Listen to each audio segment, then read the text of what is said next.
ولما جاء موسى لميقاتنا وكلمه ربه قال رب أرني أنظر إليك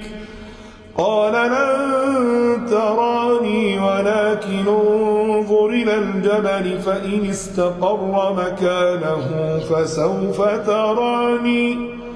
فلما تجلى ربه للجبل جعله دكا وخر موسى صعقا فلما أفاق